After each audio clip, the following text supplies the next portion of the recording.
Je voudrais juste dire un mot concernant notre université populaire. D'ailleurs, Catalan, qui vous accueille ce soir, l'université populaire ne vit qu'avec les cotisations des adhérents.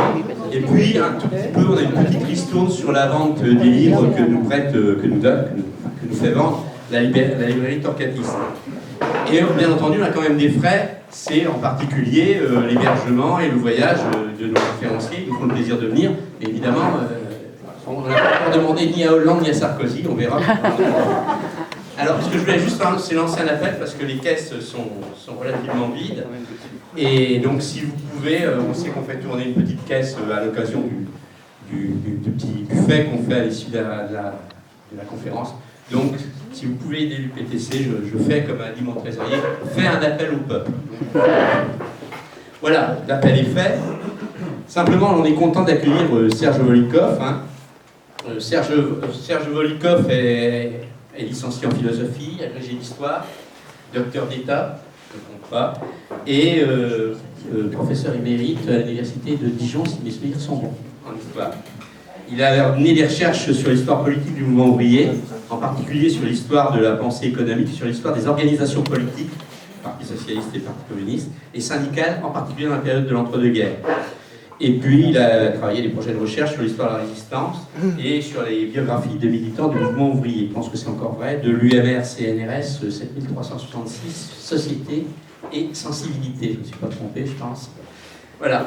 Donc c'est un spécialiste de l'histoire politique du mouvement ouvrier par l'histoire du biais des idées économiques et des organisations politiques. En effet, une grande partie de l'impact de la révolution russe, c'est un impact qui se mesure autrement. Il se mesure notamment par la résonance que cet événement a eue sur toute l'histoire du XXe siècle. Une résonance directe ou indirecte, c'est-à-dire une résonance qui a suscité l'adhésion, mais aussi parce que l'événement a suscité la répulsion et, en quelque sorte, l'organisation de la lutte contre la révolution. C'est-à-dire le couple révolutionnaire et contre-révolutionnaire fait partie du sujet. C'est-à-dire, si vous voulez comprendre l'extrême droite fasciste dans l'entre-deux-guerres et plus tard, elle est obsédée par le communisme et par la révolution russe et ce qui s'en est suivi. Mais pas seulement en Russie, elle est obsédée par ça en Amérique latine, elle est obsédée par ça en Asie, elle est obsédée par ça en Afrique et aussi en Europe occidentale. Sauf que ça prend des formes différentes. Alors je ne vais pas vous emmener en une heure dans toute cette histoire, je serai à votre disposition pour la discussion. Pour mon propos de ce soir, je m'en tiendrai à la courte période qui va de 1917-1919 à 1929-1928, c'est-à-dire les 10 premières années. Les 10 premières années, ça suffit déjà à notre bonheur, si j'ose dire, pour la réflexion et les connaissances. Alors, j'ai demandé à René avant de venir, est-ce que le public est au courant des événements? Parce que parfois je tombe dans un public qui sort de l'école supérieure d'un lycée ou d'un collège, etc. Et en général, ils connaissent vraiment un minimum. Un minimum. Quand je dis un minimum, ça n'est pas une critique que je leur fais, c'est la critique des programmes. Les programmes d'histoire font une place tout à fait particulière à la révolution russe. On la présente depuis très très longtemps en France dans les programmes d'histoire comme un épisode à la fois dangereux, mystérieux, depuis qui a été la source du totalitarisme soviétique, et la réduction de l'événement est très forte, de sorte que des jeunes, souvent qui s'intéressent à ça, doivent aller chercher ailleurs. Donc on est toujours disponible. Moi j'ai été 20 ans enseignant dans le secondaire, donc, et je me suis battu pour faire autrement, pour faire des manuels, etc. Il y a, certains s'en souviennent peut-être, on avait sorti un manuel d'histoire début des années 80, qui avait d'ailleurs provoqué pas mal de réactions. Mais toujours est-il que, en ce qui vous concerne, je sais que vous savez tout. Je vois que vous savez tout.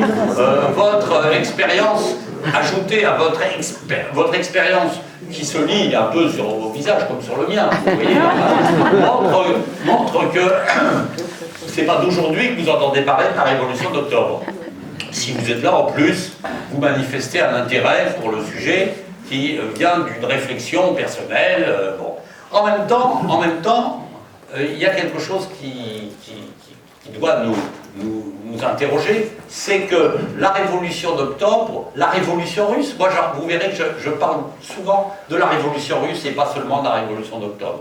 Je pense que parler de la révolution d'octobre, c'est un point de vue qui est intéressant, mais qui est réducteur. Mais la révolution russe et la révolution d'octobre ont été, pendant très longtemps, un événement qui a été enfermé dans une commémoration politique qui avait le goût des commémorations. C'est-à-dire qu'à l'occasion d'une commémoration, on se rappelle de quelque chose, mais souvent on s'en rappelle de façon très stéréotypée, parce que ça fait partie d'une commémoration quasiment institutionnelle, sinon officielle. Dans le Parti communiste, dans les mouvements communistes, la révolution russe était en quelque sorte codifiée. Et cette codification s'est faite assez vite. Hein. Quand aujourd'hui vous voyez, même à la télévision, un film de Eisenstein qui a été fait, qui est un film génial, qui a été fait pour le 10e anniversaire de la Révolution russe en 1927, eh bien ce film n'est pas un film documentaire d'archives, c'est un film qui fait partie de l'histoire du cinéma et de l'histoire politique, mais qui devait obéir à un certain nombre de présupposés très très précis, parce que déjà on était 10 ans après dans une histoire un peu officialisée de la Révolution russe. Alors évidemment, quand on prend la commémoration 10 ans plus tard, en 1937, sous l'autorité de Staline, au moment, enfin je ne vais pas vous raconter le détail, mais ou en 47 ou en 57, à chaque fois, vous avez des commémorations qui sont marquées par l'époque et qui sont marquées par les besoins du moment. Moi, ce que je veux vous présenter, c'est pas quelque chose de débarrassé de ça, parce que c'est intéressant, la commémoration. Mais c'est une histoire en propre, l'histoire des commémorations. On pourra en dire quelques mots. J'ai participé, dans mon jeune âge, à ces commémorations, et donc j'en sais quelque chose. Il y a 50, pas 50 ans, en 77, ça fait 40 ans, en 77, il y a eu des épisodes très importants avec les soviétiques, entre les soviétiques, les Français, les Italiens, à propos de la commémoration de l'octobre. C'est à ce moment-là que des dirigeants communistes, par exemple, de l'Europe occidentale, comme Berlinguer en Italie ou Marchais en France ou d'autres, ont dit la révolution russe c'est un épisode historique très important, mais ça ne peut plus nous servir exactement de manière pratique dans notre pays. Vous voyez, et ça fait un peu de bruit, on dirait aujourd'hui du buzz à Moscou. Hein. Et moi, je me souviens, comme historien, j'étais chargé de dire ça. Je peux vous dire que je me suis fait recevoir de façon particulièrement fraîche par les camarades soviétiques, d'autant qu'à côté, il y avait une autre délégation dirigée par un vieux dirigeant français, dont je tairai le nom, sauf si vous me le demandez tout à l'heure, qui lui disait comment? Oh, ça commence, il s'appelait Georges C. Et donc, qui disait non, la révolution russe est toujours valable, et il était applaudi face à ces petits freluquets d'historiens d'ascendance peu prolétarienne, hein, en l'occurrence moi, qui étaient soupçonnés d'abandonner le modèle bolchevique. Donc vous voyez, il y a toute cette ambiance. Aujourd'hui, on voit bien que la commémoration est une commémoration qui se fait contrainte et forcée, et à chaque moment de cette commémoration, quand elle est officielle, quand elle passe dans les médias, il s'agit d'enterrer l'histoire du communisme, de faire, en quelque sorte, c'est pas le deuil, c'est plus que ça, de faire tomber un voile d'oubli sur ce qui s'est vraiment passé au profit d'une interprétation aussi idéologique très forte. Et Lénine a droit, évidemment, il est toujours dans le mausolée, mais il a droit à un nouvel enterrement en grande pompe idéologique. Donc c'est pas ça que je veux faire. Qu'est-ce que je veux faire? Je veux vous raconter maintenant un peu le contexte de l'époque et essayer de situer les moments, la révolution russe et les dirigeants bolcheviques n'avaient pas tout prévu, contrairement à ce que d'aucuns à un moment donné le disaient. Staline est un homme politique extraordinaire, mais c'est pas le génie dont Staline a voulu en quelque sorte instituer la figure, parce que comme ça, lui, il était le disciple du génie. Hein. Et le marxisme-léninisme a été créé après la mort de Lénine par Staline et les autres qui se sont disputés l'héritage. On parle pour la première fois de marxisme-léninisme et de l'invention marxiste-léniniste de la révolution en 1925 et 1926. Hein, vous voyez, du temps de Lénine, ça ne se passe pas comme ça. Lénine lui-même a des convictions, mais en même temps, il a des fluctuations, des hésitations, et je vais essayer de vous raconter un peu tous ces épisodes. Donc, posons un tout petit peu les origines de ce qu'on pourrait appeler la dimension internationale du phénomène. Eh bien, la révolution russe est presque par définition un événement qui a été à la fois russe et international. Alors, vous savez pourquoi? Évidemment, parce que cet événement est incompréhensible sans la guerre mondiale.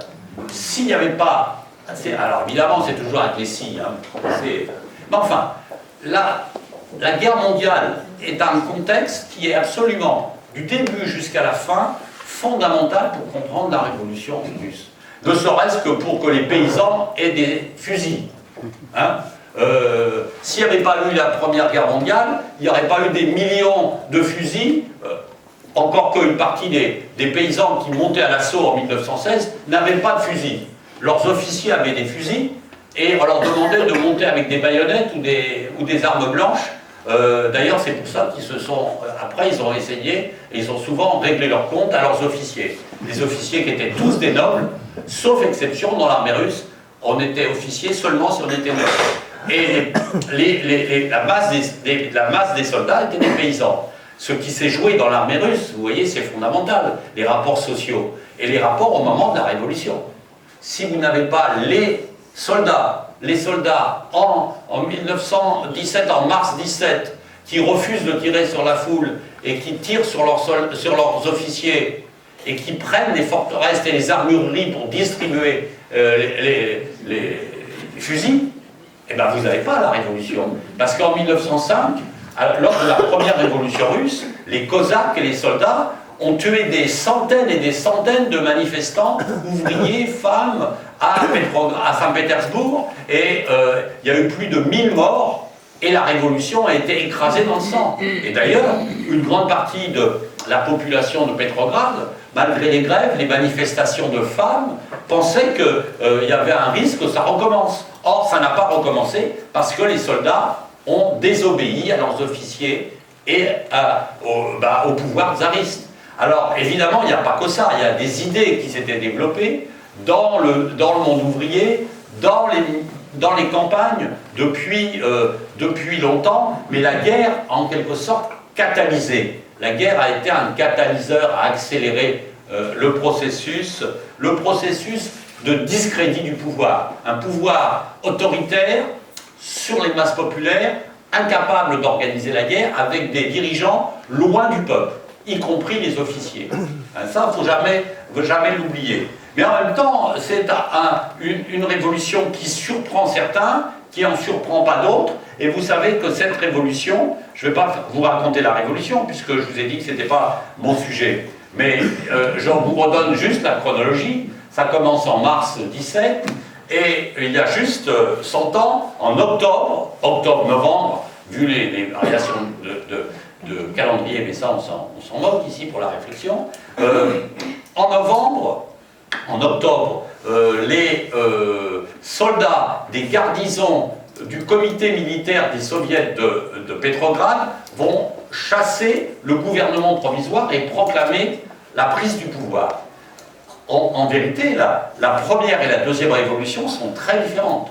La première révolution, c'est une révolution de masse, avec une population qui exulte et dans laquelle il y a à la fois des ouvriers, des soldats, des classes moyennes, les revendications des femmes, très importantes, les revendications ouvrières.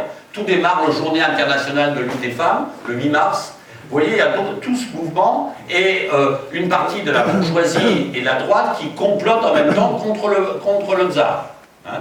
Et donc tout ça va faire que sort de cette révolution de février, mars, deux pouvoirs qui vont en quelque sorte non pas se regarder, s'articuler d'une façon compliquée, les conseils d'ouvriers et de soldats, et d'autre part un gouvernement provisoire. Pendant toute la période de l'été 17, là ça nous ramène à l'international, la question centrale c'est la guerre. Est-ce qu'on continue la guerre ou est-ce qu'on arrête la guerre? Les pays occidentaux envoient des délégations, des partis socialistes, pour convaincre les dirigeants du gouvernement provisoire, composé pour l'essentiel de différents courants socialistes, pour qu'ils continuent la guerre. Et on va continuer la guerre, bon an, mal an, vaille que vaille, pendant tout l'été 1917. Sauf que dans les rangs de l'armée, la désorganisation progresse, d'autant que les officiers nobles sont très hostiles à la Révolution, ils ne veulent pas obéir au pouvoir, même modéré, de la République et du gouvernement provisoire, de la République. Ils sont tsaristes, ils sont monarchistes. Et d'autre part, les soldats n'en peuvent plus, l'organisation militaire pratique de l'armée est défaillante, il manque de munitions, il manque d'armement, il manque d'équipement, et en même temps, pour une grande partie des soldats, la guerre n'a pas de sens, ou n'a plus de sens. Même si on leur dit qu'on veut défendre, certains disent qu'il faut défendre la révolution, la nouvelle révolution. Mais dans quelles conditions? Et d'autre part, les soldats, les paysans attendent les réformes. Ils attendent notamment les réformes dans les campagnes. Ils attendent des réformes concrètes pour eux. Et donc, il y en a beaucoup qui désertent et qui retournent dans les campagnes pour être là quand on va publier les décisions. Donc, dans l'été 17, la question de la guerre est fondamentale. Les bolcheviks, une partie des socialistes, disent, avec les thèses de Lénine qui est revenu d'exil avec d'autres, aucun soutien à ce gouvernement provisoire et luttons pour la paix contre la poursuite de la guerre. Les autres socialistes qui sont au gouvernement disent on fera les réformes dès qu'on aura fini la guerre. Et donc vous voyez, il y a une sorte de divergence autour des réformes compte tenu de l'état de guerre. Finir la guerre, c'est faire les réformes. Continuer la guerre, c'est reporter à plus tard les réformes. Bon, tout ceci, malgré tout, les bolcheviks sont minoritaires. Les bolcheviks et Lénine n'a pas une audience de base parce qu'il apparaît comme extrémiste, il apparaît comme exagéré, il apparaît comme lié à des mouvements qui sont les marins de Kronstadt, un certain nombre de régiments militaires assez politisés qui sont proches des bolcheviks, mais les ouvriers des grandes usines de Petrograd sont sous l'influence des socialistes modérés, de même les cheminots et tout ça, vous voyez. C'est pas si simple que ça. Qu'est-ce qui va faire basculer l'affaire?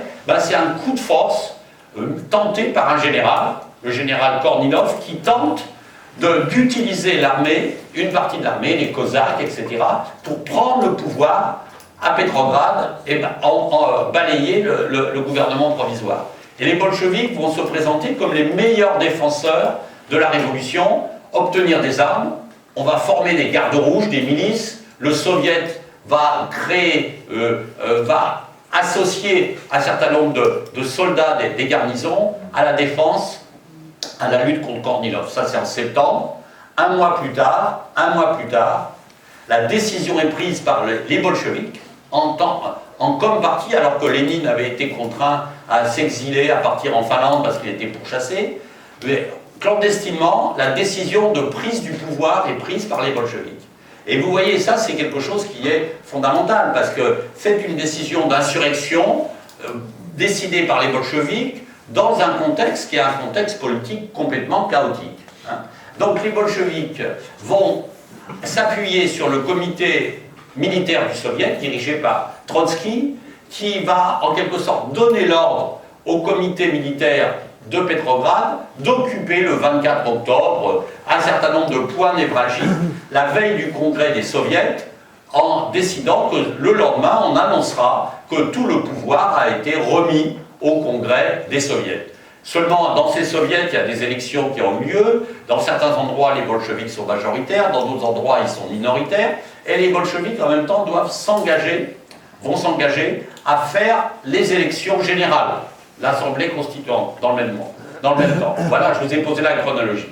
Et donc, quand les bolcheviks prennent le pouvoir, ils prennent le pouvoir en essayant d'associer une partie des socialistes qui s'appelaient les socialistes révolutionnaires, qui s'occupaient des questions paysannes et qui étaient très ancrés dans les revendications de la paysannerie pauvre, sur la thématique de la terre aux paysans, etc. Ce que les socialistes refusaient jusqu'alors, bolcheviques y compris, parce qu'ils étaient pour des exploitations collectives. Et donc le paysan russe, il n'attendait pas ça. Il attendait la terre. Ce que les socialistes révolutionnaires avaient compris. En tout cas, le gouvernement se met en place, le nouveau gouvernement, et vous avez compris pourquoi je vous parle de ça, parce qu'il dit deux choses. Les deux premiers décrets, c'est la paix, finir la guerre, et le deuxième, c'est la terre aux paysans. Vous voyez, Lénine, qui n'avait pas du tout, il avait dans ses écrits, si on prend des écrits théoriques, il parlait d'une révolution prolétarienne, démocratique, ouvrière et paysanne, mais la part faite à la paysannerie était quand même secondaire. Et là, d'un seul coup, il prend conscience, pas tout seul, mais quand même il prend conscience de l'importance de l'alliance avec la paysannerie, des concessions qu'il faut faire. De même, il va essayer, sur la question de la paix, d'associer les autres socialistes de gauche, dits révolutionnaires de gauche. En fait, la prise du pouvoir, l'ambiance de guerre, la guerre internationale, hein, cette année, c'est l'année où les États-Unis entrent dans la guerre. Et vous savez qu'ils entrent dans la guerre un peu à reculons. C'est vraiment parce que les Allemands, d'un point de vue stratégique, ont fait des fautes maximum, ont coulé des bateaux américains, que aussi le business américain se dit il faut qu'on rentre dans nos crédits parce qu'on a prêté de l'argent aux banques, et aux industriels et aux États français et britanniques, il faut qu'on rentre dans notre argent, il ne faut pas qu'ils soient vaincus. Mais enfin, après ça va se faire au nom de principes, les principes de Wilson, et les Américains envoient leurs troupes qui arrivent progressivement en Europe occidentale. Mais pourquoi je vous parle de ça pour la révolution russe? C'est parce que les Allemands ont une ambition, c'est de régler leur compte à l'armée russe pour pouvoir se retourner à l'ouest contre les armées américaines, françaises et anglaises. Et donc, le calcul des bolcheviks, ça avait été de dire la guerre va s'étendre, va devenir une guerre révolutionnaire, elle va changer de caractère, c'est ce que Trotsky pensait, c'est ce que Boukharine aussi pensait, et finalement, il y a une sorte de premier armistice qui est signé au mois de décembre. Les Allemands veulent obtenir la signature d'un armistice véritable, d'un traité qui leur permette de dégager leurs troupes. Les bolcheviks refusent, et finalement la guerre reprend. Elle reprend, et là c'est la débandade de l'armée. Et Lénine va être au mois de mars en catastrophe, amené à dire il faut faire absolument la paix avec l'Allemagne. Et donc c'est le traité de mars 1918, qui est le traité dit de Brest-Litovsk, où la Russie abandonne des territoires entiers, l'ensemble de la Pologne, l'Ukraine, la Finlande, des territoires considérables, à l'Allemagne. Alors la suite est compliquée parce que l'Allemagne ne saura pas quoi en faire. Comme l'Allemagne sera vaincue, elle ne sera pas capable de digérer toutes ces conquêtes. Mais dans l'immédiat, c'est une reculade extrêmement forte de la Révolution. Pourquoi? Parce que, en fait, le pouvoir bolchevique, une fois qu'il a été affirmé à Petrograd puis à Moscou, se heurte à des difficultés considérables à l'intérieur du territoire. On peut dire que les éléments de la guerre civile se mettent en place, mais la guerre internationale continue. La guerre civile et la guerre internationale va démarrer à la fin de l'année 18. C'est-à-dire, vous connaissez-vous la date de l'armistice en France, le 11 novembre. Eh bien, à partir de novembre 18, la situation du pouvoir bolchevique s'aggrave. Il s'aggrave parce que les Français, les Anglais apportent officiellement leur soutien aux armées qui résistent au pouvoir bolchevique, aux armées tsaristes, ce qu'on a appelé les armées blanches, et qui sont localisées surtout dans le Caucase, dans l'Oural ou dans l'Extrême-Orient. Et les Français et les Anglais vont envoyer des troupes qui vont débarquer à Odessa, sur la mer Noire, ou qui vont débarquer dans le nord, à Arkhangelsk, par la mer Blanche. Et donc, la situation du pouvoir soviétique, du pouvoir bolchevique, se dégrade à l'intérieur et se dégrade internationalement à la fin de l'année 18. En plus, vous savez que Lénine a été victime d'un attentat, disons, venant des socialistes révolutionnaires, avec lesquels les bolcheviks étaient alliés. Donc, la rupture avec les socialistes révolutionnaires est totale, et Lénine et les bolcheviks décident que face à cela, il faut mettre en place un système de contre-offensive et de terreur rouge. Vous voyez, donc, dès la fin de l'année, dès l'automne 18, la situation s'est dégradée. Et au plan politique international, les socialistes qui avaient... On n'a pas parlé des socialistes encore, hein, en général. Il faut en parler maintenant, parce que vous connaissez l'histoire du socialisme de cette époque. Je ne vous parle pas d'aujourd'hui, je vous parle du 19e et du début du 20e siècle. L'internationale socialiste avait décidé de lutter contre la guerre par toutes ses forces. Lors de ses derniers congrès, et lors d'un congrès où Jean Jaurès avait parlé à Bâle, un congrès extraordinaire contre la guerre, la décision avait été prise qu'en cas de déclenchement de la guerre, super, très bonne initiative, parce que là je vais pas tenir. Merci beaucoup. 1914 arrive, les décisions de l'internationale socialiste deviennent lettres mortes. Chaque parti socialiste prend position pour son gouvernement. Dans cette affaire, les Allemands, les Français, les Anglais, les Autrichiens vont se retrouver chacun dans un camp différent. Certains vont, parce qu'ils sont neutres, attendre un petit peu les Italiens, par exemple, parce que l'Italie au début est neutre. Mais même les Russes se divisent, une grande partie des socialistes russes deviennent favorables à la guerre et soutiennent le gouvernement tsariste pour défendre la Russie contre l'autoritarisme, le pan-germanisme, qui existait d'ailleurs. Mais il se trouve que le gouvernement russe avait ses propres ambitions en mer Noire et dans plein d'autres régions des Balkans, par exemple. Toujours est-il que l'internationale socialiste a explosé. Elle ne s'est pas réunie depuis 1914. Le congrès qui aurait dû avoir lieu à Vienne en 1914 n'aura pas lieu. Le bureau international de la deuxième internationale se réunit une dernière fois à Bruxelles en juillet. Jaurès va voir ses homologues à Berlin, il revient, il écrit « La situation est grave », il est tué, assassiné le 31 juillet. En ce qui concerne l'histoire du socialisme, il faut bien comprendre que pendant la guerre, être socialiste, c'était soit être pour la majorité ou la minorité. La majorité suivait la politique de guerre, et les minoritaires s'y opposaient. Et ils vont tenter de se réunir. Ils se réunissent en Suisse. Ils se réunissent en Suisse en 1915, en 1916, dans des conférences connues sous le nom des petites bourgades près de Berne, Kiental, Zimmerwald, où se retrouvent des bolcheviks, des minoritaires socialistes, des syndicalistes français, britanniques, allemands bien sûr, et ils se divisent. Ils sont minoritaires et ils se divisent. Ils se divisent entre ceux qui veulent la paix et se battent pour la paix immédiate, et ceux qui disent il faut avoir une perspective révolutionnaire et faire une nouvelle internationale. Lénine est de cela.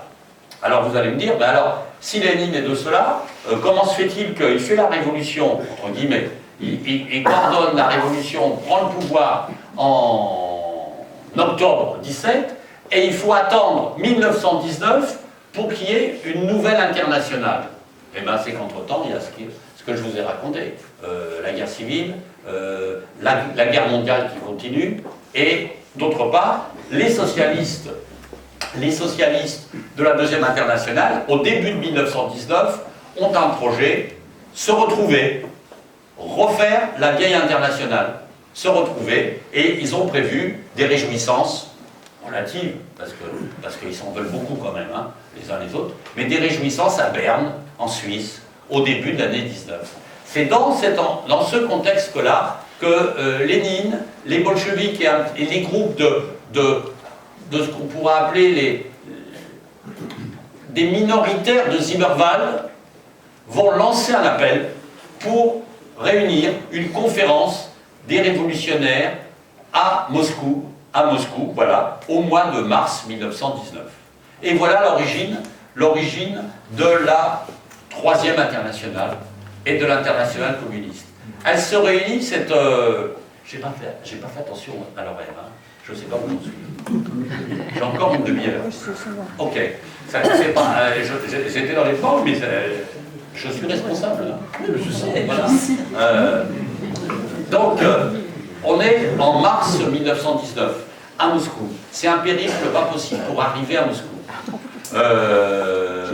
Parce que la Russie révolutionnaire est encerclée, et pour y parvenir, c'est très très difficile.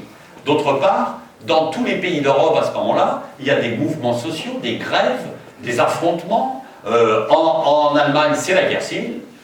En France, en Italie, il y a des grèves qui sont parties avec des mouvements grévistes importants, et les gouvernements ne sont pas en quelque sorte enclins à laisser partir en train ou en bateau les délégués à des congrès. En général, ils passent par la mer du Nord, ils arrivent par Petrograd et ils reviennent vers Moscou. À ce moment-là, c'est le chemin le moins difficile. Mais le résultat est quand même qu'il y a très peu de délégués, et que les délégués à cette conférence, à peu près une cinquantaine de délégués, et c'est souvent des minoritaires qui sont en Russie depuis la Révolution, et qui sont un peu coupés de leur pays. Les seuls qui sont vraiment très représentatifs, c'est les Allemands. Les Allemands, eux, ils ont réussi à venir, et il y a un mouvement spartakiste et un parti communiste qui a déjà été créé en Allemagne au début de l'année 19. Malheureusement, plus que malheureusement, vous savez que la guerre civile a amené l'assassinat de Karl Liebknecht, Rosa Luxembourg, et que Karl Liebknecht et Rosa Luxembourg, surtout Rosa Luxembourg, n'étaient pas d'accord avec Lénine.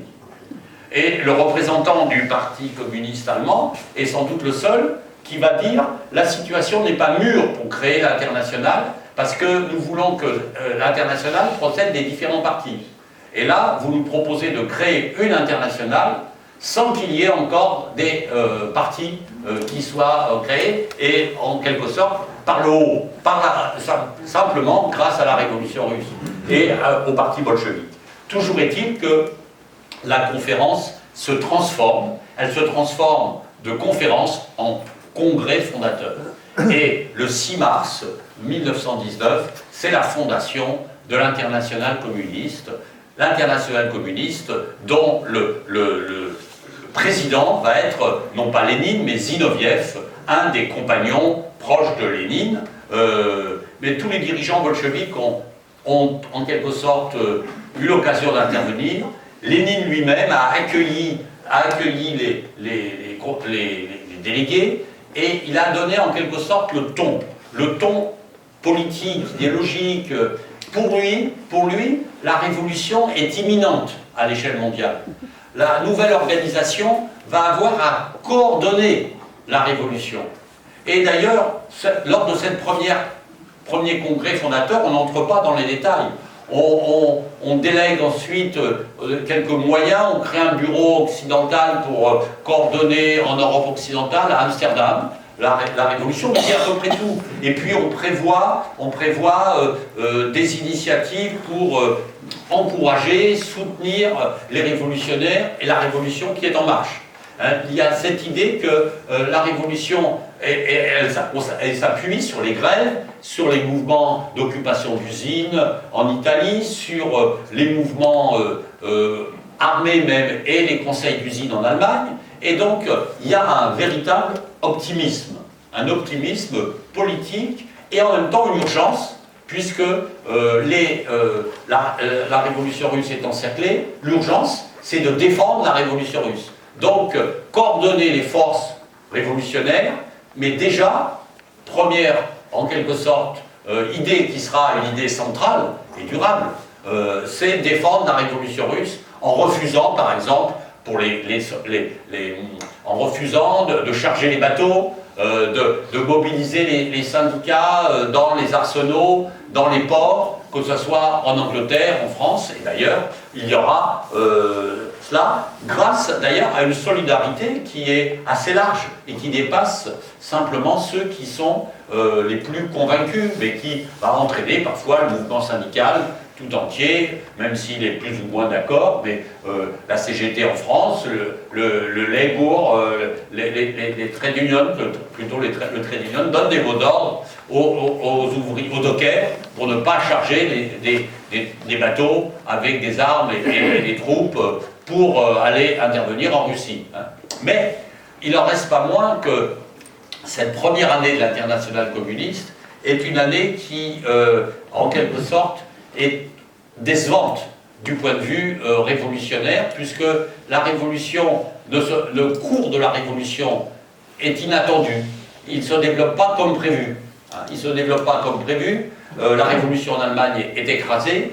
En France, en Angleterre, en Italie, on a des mouvements ouvriers, mais ça ne bascule pas. La bourgeoisie résiste, s'organise, et elle-même, non seulement elle s'organise, mais contre le pouvoir bolchevique, elle va tenter de faire intervenir davantage de troupes.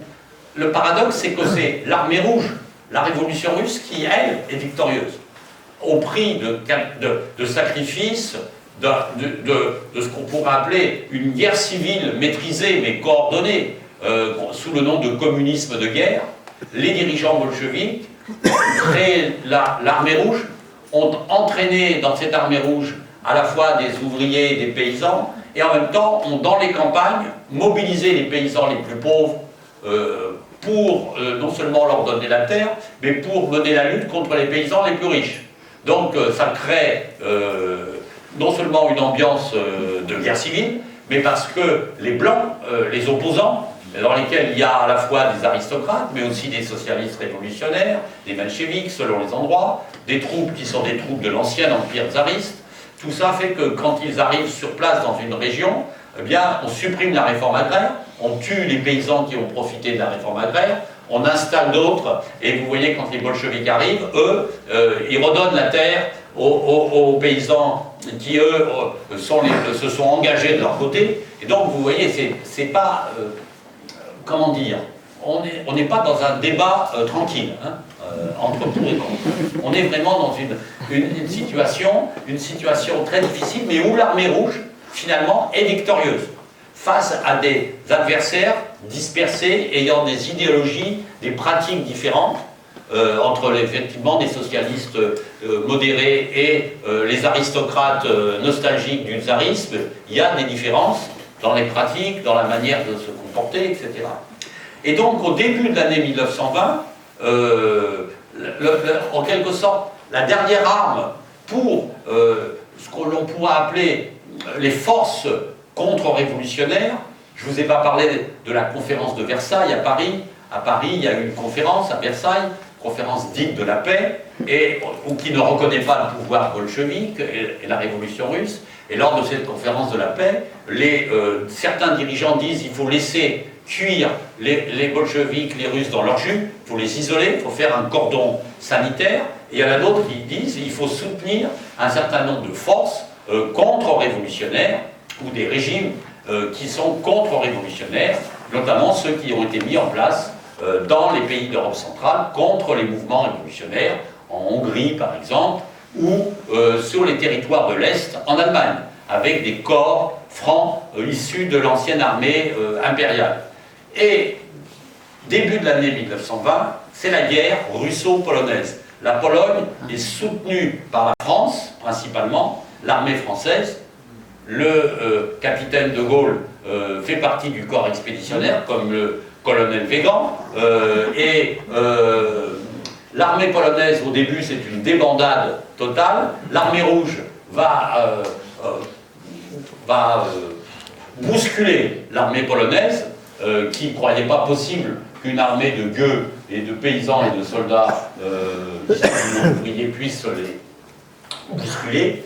Mais, enfin, vous savez la fin de l'histoire, c'est que malgré tout, les troupes et les forces de l'armée française notamment, et les blindés et l'équipement des armées françaises vont permettre aux Polonais de repousser les bolcheviks, d'autant que les bolcheviks, dans leur avancée, la cavalerie rouge qui avance sur Varsovie, croient que les Polonais vont leur tomber dans les bras, alors, pour des raisons profondes, politiques et sociales, et culturelles et idéologiques. Le monde polonais, y compris dans ses parties les plus populaires, est profondément anti-russe et profondément hostile, non seulement aux orthodoxes, mais aux juifs. Et pour eux, la révolution bolchevique, c'est une révolution conduite par des juifs.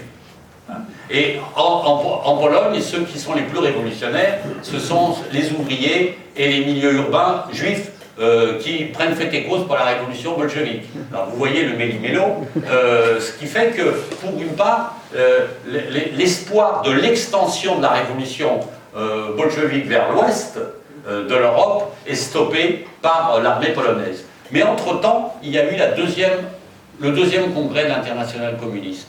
Dans l'été 1920, il y a le deuxième congrès de l'Internationale communiste. Alors ça vous intéresse, même si vous ne connaissez pas bien ce qui s'est passé à ce moment-là. Vous allez voir, parce que ça concerne la France. Dans l'été 1920, il y a là beaucoup de délégations étrangères. C'est le congrès de la victoire. L'armée rouge a vaincu ses adversaires. L'armée rouge campe sous les murs de Varsovie, à ce moment-là, en juillet 1920. Et il y a des délégués de tous les pays.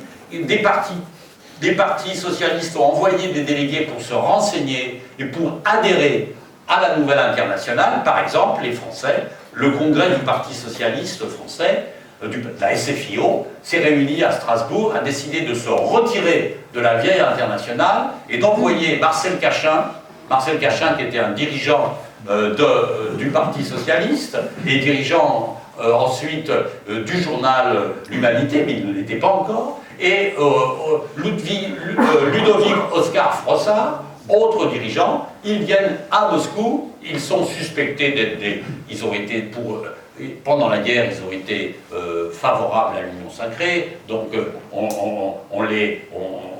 on se méfie d'eux parmi les bolcheviks. Les groupes minoritaires français mettent en garde les dirigeants bolcheviks, surtout eux, il ne faut pas les accepter. Et donc, lors de ce deuxième congrès de l'Internationale communiste, à la fois il y a l'organisation internationale qui se met en place, très pyramidale, avec un présidium, un comité exécutif, un congrès annuel, des délégués et des sections nationales qui seront les partis communistes issus de l'international. On crée donc des sections et on affirme l'idée qu'il y a un parti mondial de la Révolution et des sections de ce parti mondial que sont les partis communistes. Et pour adhérer à ces sections, on met en place, quand je dis on, le Congrès, sous la direction notamment de Zinoviev et des bolcheviks, met en place des conditions d'adhésion, les 21 conditions, qui vont en quelque sorte être le cahier des charges, la charte qu'il faut signer si on veut adhérer à l'internationale communiste. Et Zinoviev et les autres dirigeants disent, ils se précipitent tous pour adhérer à l'internationale communiste, il faut quand même être prudent, prendre nos précautions, autrement on va récupérer tous les chauvins, les sociodémocrates les plus compromis pendant la guerre, ils vont tous rentrer à l'internationale communiste. On n'en veut pas. Il faut faire le tri. Alors ils ont une vision qui est vraiment très temporaire du succès de l'internationale communiste. Mais c'est vrai qu'à ce moment-là, le prestige de l'internationale communiste, la situation internationale et la situation dans les différents partis socialistes coïncident pour qu'il y ait, ce prestige de l'internationale communiste. Alors vous savez que ça va avoir des effets sur la création des partis communistes. Les partis communistes sont créés dans l'automne, l'hiver 1920-1921. En Europe occidentale. Après, le processus de création des partis communistes va se faire sur des rythmes variés, mais enfin, c'est quand même le moment où vont être créés en Europe de l'Ouest, mais aussi en Chine, mais aussi en Amérique latine, mais aussi au Moyen-Orient des partis communistes avec comme cahier des charges la conception de l'internationale communiste comme un parti mondial avec des sections. Vous avez compris que c'est une conception très disciplinée, assez militarisée. Et notamment, par exemple, l'obéissance considérée comme une... alors, c'est pas clair encore à ce moment-là. Il y a des petits contresens. Ça va s'éclaircir dans les années suivantes. Mais l'idée qu'il faut une internationale communiste centralisée, un parti mondial, alors centralisme qui sera tempéré par le fait qu'il y a un congrès chaque année où les représentants des différents partis, des différentes sections, viendront donner non seulement leur avis, mais définiront la ligne. Donc il y a un présidium, un secrétariat et un congrès annuel. Tout ça va assez vite s'étioler. Au bout de 4 ans, pour terminer, je vous dirai comment ça s'est étiolé. Alors maintenant, alors justement, après cette grande phase d'exaltation et de projet révolutionnaire, on va avoir le temps des premières difficultés. Mais je voudrais évoquer un moment qui est la bascule et qui est souvent mal connu. En septembre 1920, à Bakou, je ne sais pas si vous voyez où c'est, Bakou, au bord de la mer Caspienne, aujourd'hui c'est ce qu'on appelle l'Azerbaïdjan. À Bakou, il y a un congrès organisé par l'Internationale communiste, après le deuxième congrès, qui est nommé le Congrès des peuples d'Orient. Et ça, c'est vraiment fondamental, ce congrès. Il est très intéressant, ce congrès. Parce que dans ce congrès, Zinoviev, Radek, Boukharine, les dirigeants bolcheviques surtout, ont l'idée de faire converger à l'échelle mondiale ce qui se passe en Russie, dans les pays européens développés, c'est-à-dire les pays capitalistes développés, avec ce qui peut se passer, ce qui se passe dans les pays coloniaux et les pays sous influence européenne. Parce que la Chine n'est pas un pays colonisé, mais elle est sous influence des différents pays européens. L'Amérique latine n'est pas un pays ouvertement colonisé, mais sous influence anglo-américaine. Et donc ce congrès des peuples d'Orient à Bakou est un moment tout à fait important, où on a des délégations, pour la première fois, on a des délégations qui viennent d'Asie, de Chine, du Moyen-Orient, de l'Afrique du Nord,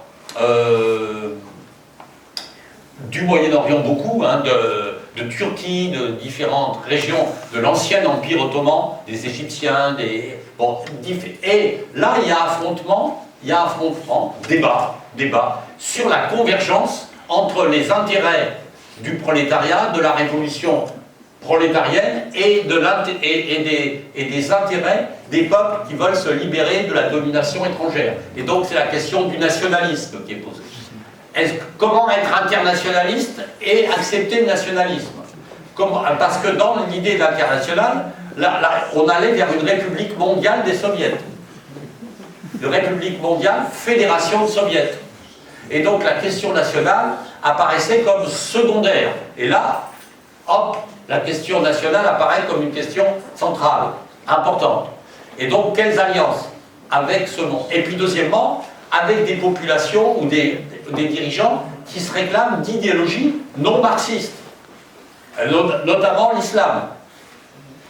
Et donc il y a un débat sur la situation et le sort des femmes. Si vous ne connaissez pas cet épisode, pour ceux qui s'intéressent à la lutte des femmes et au lien entre lutte des femmes, lutte du mouvement ouvrier et lutte révolutionnaire, c'est un moment tout à fait intéressant. La question du voile, de l'égalité homme-femme est débattue au congrès de Bakou.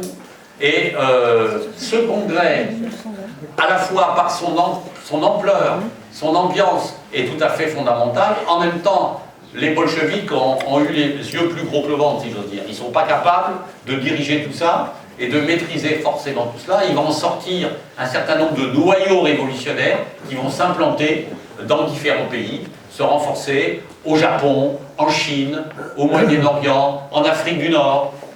C'est pas négligeable.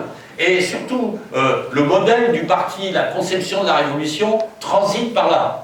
C'est-à-dire, quand on parle de l'effet de la révolution russe, on voit bien que c'est des effets un peu inattendus.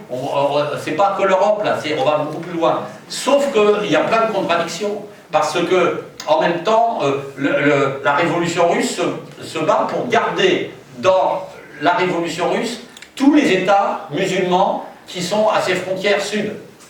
Hein? Et donc là, ils font venir des révolutionnaires qui parlent en tant que musulmans contre les autres. Hein? Et les autres les accusent de vouloir conserver l'hégémonie russe sur les territoires musulmans du sud de la Russie, y compris du Caucase.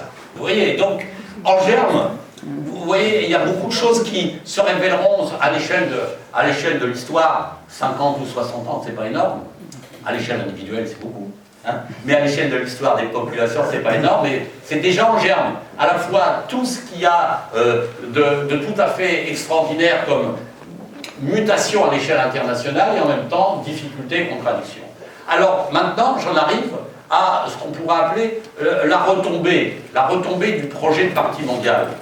Ça ne veut pas dire que tout s'arrête, mais dès 1921, troisième moment, on arrive sur quelque chose qui va intéresser beaucoup les Français, paradoxalement.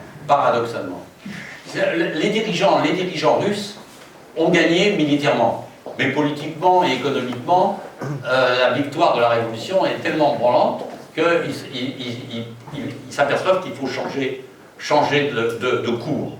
Vous savez, c'est quand les soldats de la garnison de Kronstadt se révoltent au nom avec le mot d'ordre « Vive les soviets, abat les bolcheviks », il s'est passé quelque chose. Il s'est passé quelque chose.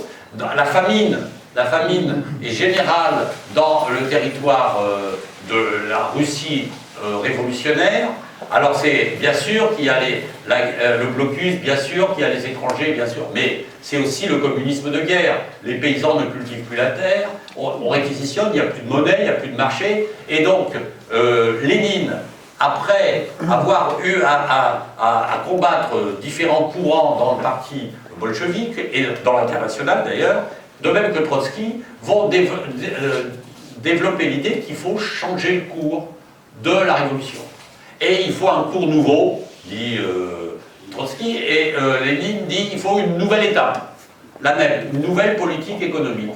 Une nouvelle politique économique, et le troisième congrès de l'international, puisqu'il y en a un chaque année à ce moment-là, hein, après ça va s'arrêter, mais a lieu l'été 1921. Et ce congrès international va dire il faut arrêter, nous sommes minoritaires, en Europe notamment, nous n'avons pas réussi à gagner les masses, il faut aller aux masses, et il faut lancer un mot d'ordre de front unique. Front unique. Après avoir fait, comme a fait Zinoviev en disant il faut faire le ménage, il ne faut pas accepter toute une série de socialistes médiocres, chauvins ou pararévolutionnaires, petits bourgeois et autres, et on demande aux communistes d'aller faire le front unique. Alors évidemment, ceux qui sont les plus réticents, c'est ceux qui ont eu le plus de difficultés à faire cette scission. En France, les dirigeants communistes français, notamment Cachin et Frossard, disent que c'était bien la peine qu'on manifeste notre accord avec les 21 conditions, et maintenant on nous demande de faire l'alliance avec ceux qui ont refusé de rentrer au Parti communiste. Alors c'est un argument tactique, un peu de mauvaise foi, mais ce qui est intéressant, c'est que le mouvement communiste, à partir de 1921, pendant plusieurs années, va tenter, en quelque sorte, de consolider son influence avec des mots d'ordre d'alliance du monde ouvrier, syndical et politique, entre socialistes et communistes, entre les différents courants du syndicalisme.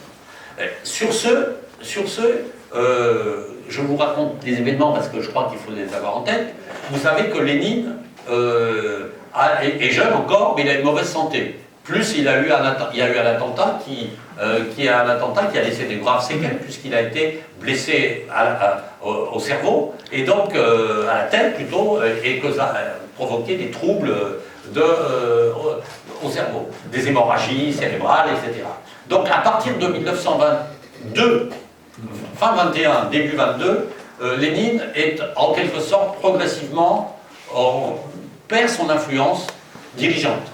Et donc se met en place dans le parti bolchevique, à la tête du régime soviétique, une sorte de système à plusieurs, on va l'appeler Troïka, on va l'appeler comme on veut, avec un secrétaire administratif qui est assez actif, mais tout à fait falot, qui s'appelle Douglashvili Joseph Staline, de son surnom.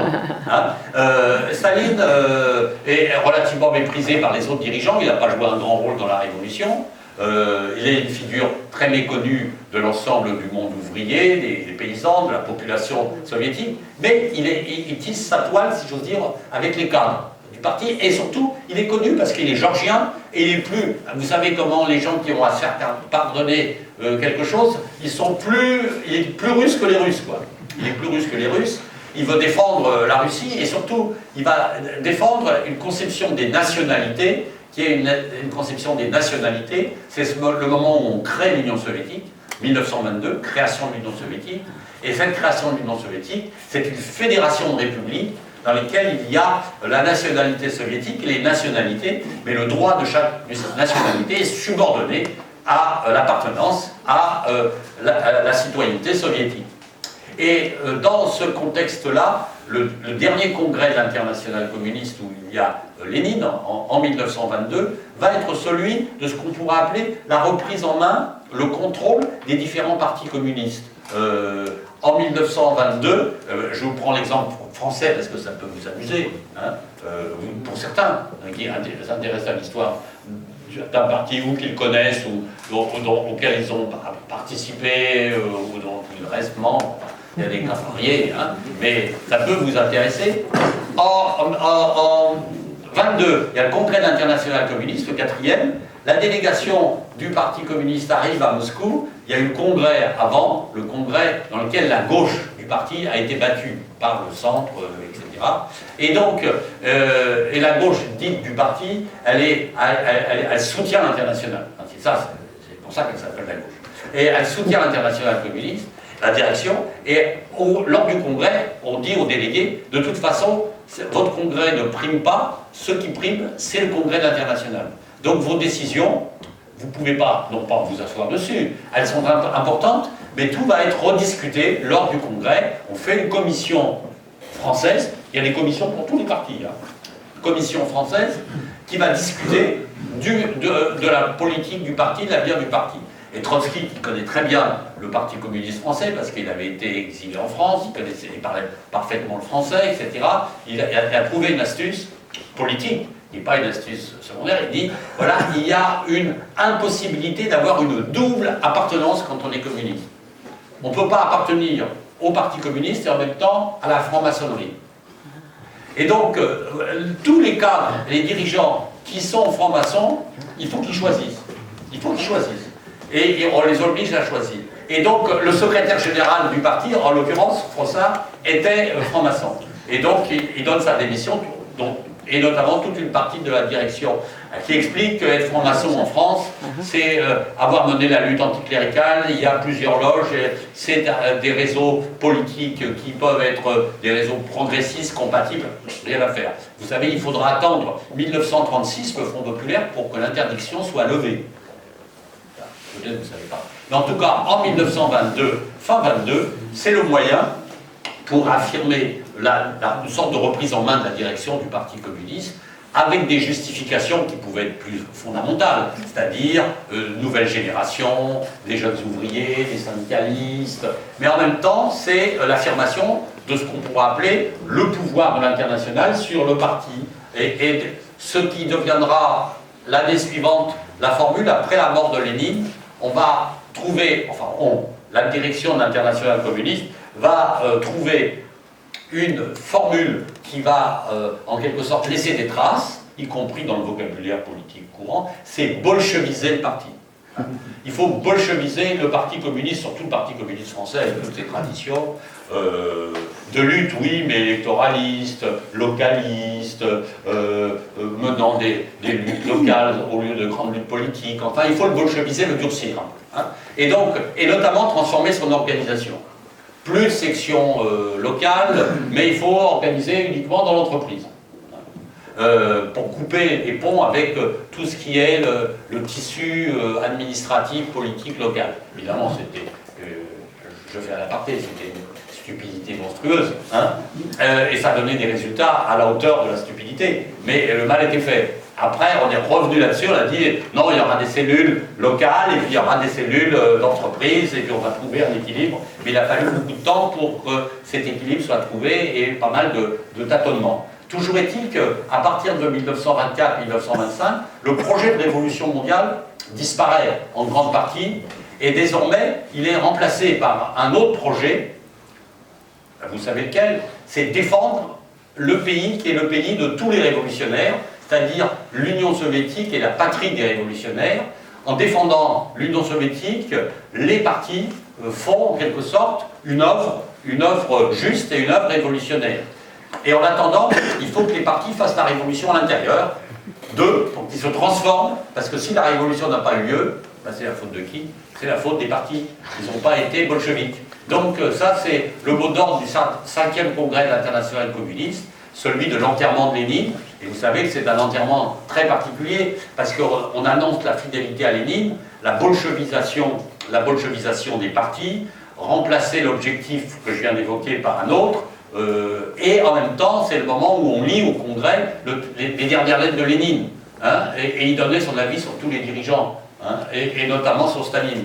Et Staline dit, oh ben oui, alors vraiment, je suis violent, on ne peut pas me confier un poste de responsabilité, donc j'abandonne mes responsabilités. Et tout le comité central lui dit, mais non, cher camarade, garde tes responsabilités.